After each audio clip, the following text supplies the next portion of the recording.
So today I'm going to show you how to make a really simple, nutritious meal, and it's going to be some chicken breast, potatoes, and then some vegetables.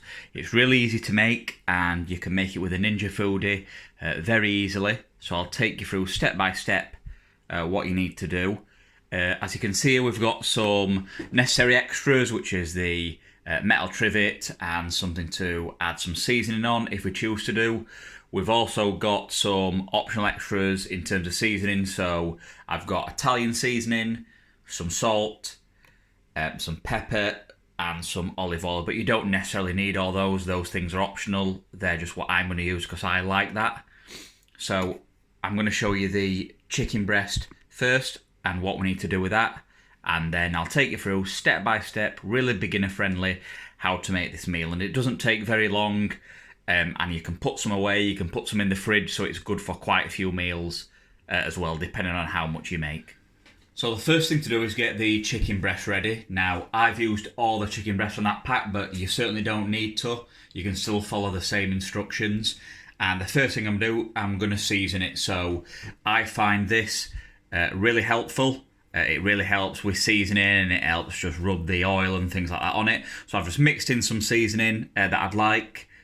And I've added a little bit of olive oil to it, and then I've mixed it in, and then what I'll do, I'll just apply that to the chicken,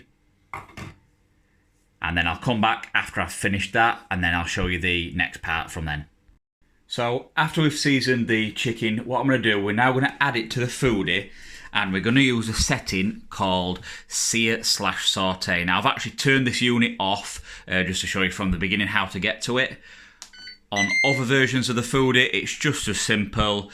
You just pick the setting, you'll see it displayed along the bottom. In this case, you need to pick Sear or Saute, which is this one. And if you see here, it says high 5. That means high heat and 5 because there's 5 different levels.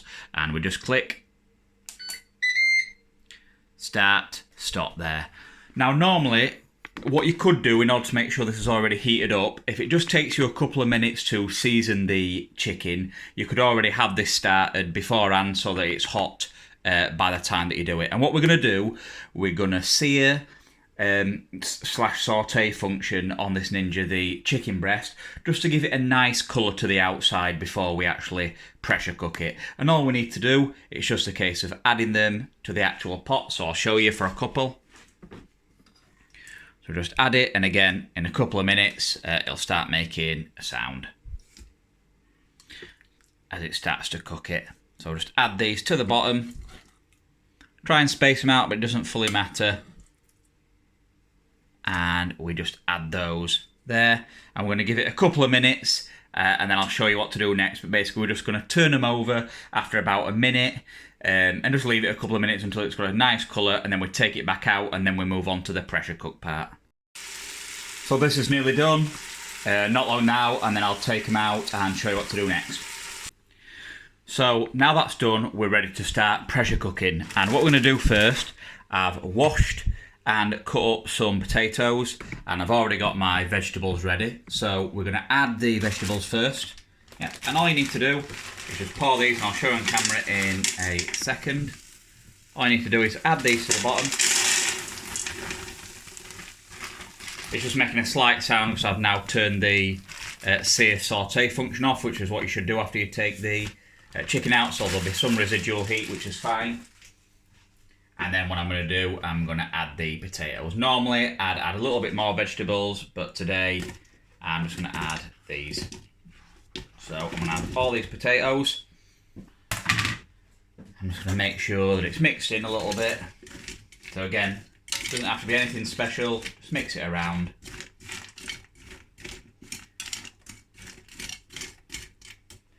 And all that does, that just provides a base for the bottom. So what we're going to do now, we need to add the chicken breast, and we also need to add some liquid. Now what I'm going to do is add some chicken stock.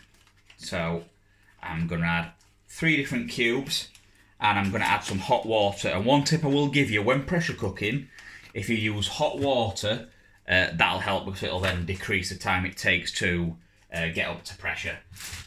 So what you need now is your metal trivet, and I'm going to show you a little thing that I do with the metal trivet. If you move it in, just move it like this, and then it'll just work its way into the bottom. If you need to rearrange things a little bit in it, or you need to change a little bit, that's fine. And just turn until you get the desired one. On this, I could use 2 levels, but I'm not going to use 2 levels today. I'm just going to keep it simple and just show you, just for ease of the video. So now I'm going to add the liquid. I'm going to add 3 of these cubes. Again, you don't need to, you can use 1 if you like, but I'll demonstrate using 3, and I'll demonstrate how I add the liquid. So when you're pressure cooking, you must have some liquid in, because that's what builds up the pressure in order to cook it. So it's got to have liquid in, and it's got to have at least 250 millilitres of water in it. But what I'm going to show you, because we're using this, a good way to get enough is I'm just going to pour some water on this to make sure these cubes are dissolved in it. As you can see here, this will be enough water once all this is done. I can see the water's building up. You don't want the water to go above the bottom rack here. That's not what I'm looking for, but otherwise you can add some water in. So now I'm going to add the chicken breast. So just add them one by one and try and space them out, but it doesn't fully matter. And for those of you who may be wondering, do I need to use a different time if I use a different amount? The answer is no. If you use a different amount, if you use a different size, then you do. So for example, rather than 1 piece of chicken, if you use 2 of the same size, then no, you don't need to increase the time. But if you use, you know, an actual piece of chicken that were much larger, or this applies to different recipes, then yes, you would need to adjust. So we've added everything that we need. We've got some mixed vegetables. We've got our potatoes, we've added the stock cubes and the liquid to them, and now we've added our chicken. So we're ready to pressure cook. So let's look at the pressure cook function now. So we're now ready to pressure cook. So if you're using the other version of the Foodi, you now need to place the other lid on. For this, we just put this lid down, and we need to set this so that it's sealed. I'm not sure if the video shows it very well, but you can see here it says vent and then it says seal, so just make sure that's in the seal position. And then what I'm also going to do here is move this over to the left, because that's what for pressure cooking is on. And I'll just show you from the start. Again, I've turned it off so I can show from the start. So you can see here it gives the pressure cook function. We want it on high, which is the automatic one. And what we're going to do, we want to pressure cook it for 8 minutes. Yep. So just to make clear, if you're using the old version of the Foodi, you stick the extra lid on. You can't pressure cook without putting the lid on, so that's fine. And we put it on high, and we're doing it for 8 minutes. So after I've done that, I'm going to press start. Again, just one last reminder, this needs to be in the sealed position, not in the vent. And what this will do, it'll then build up pressure.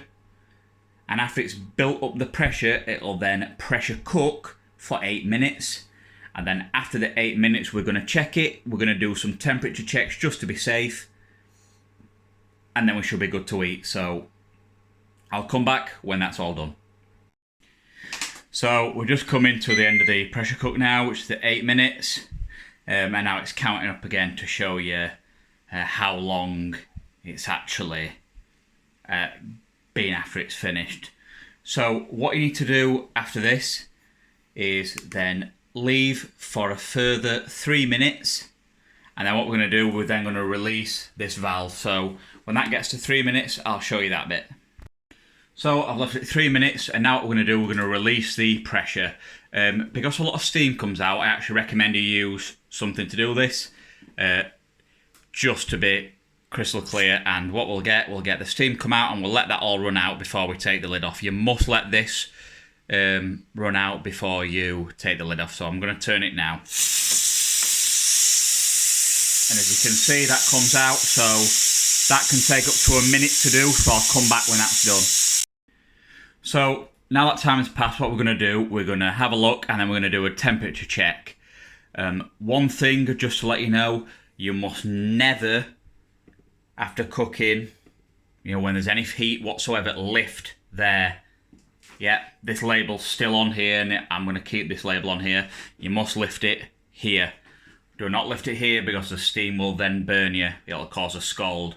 So do not lift there, always lift there. So, you can see here there's some bits of steam.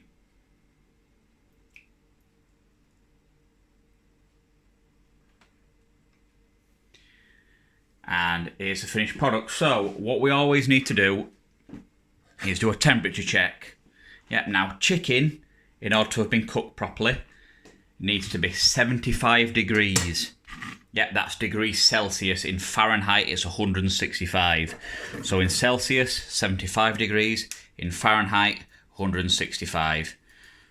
So I've got a little thermometer here. I can switch it between Celsius and Fahrenheit. It's currently in Fahrenheit, but you can easily switch it over. So I'm just going to do a quick temperature check. And again, I'll link these things in the description, these little gadgets, because they're very helpful. And this one's essential because you need to be able to test. So you can see here, that's absolutely fine. Yeah, I'll just do a couple of tests.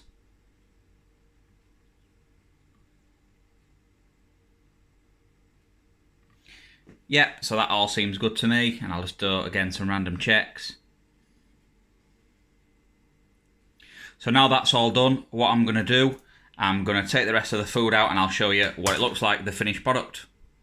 So just to round this off, we've got a nice nutritious meal. We've got the chicken, the mixed vegetables and the potatoes, all cooked to perfection. And I'll just show you what the chicken looks like when it's cut. So the chicken's all done. And yeah, what I'll do, below the video, I'll post the full instructions just so you can follow them along that way as well. But it's very simple. It's very easy to do with a foodie. And there's quite a bit more that I've made here, so I can save it for lunches and things like that. Okay, thanks for watching. I'll see you next time.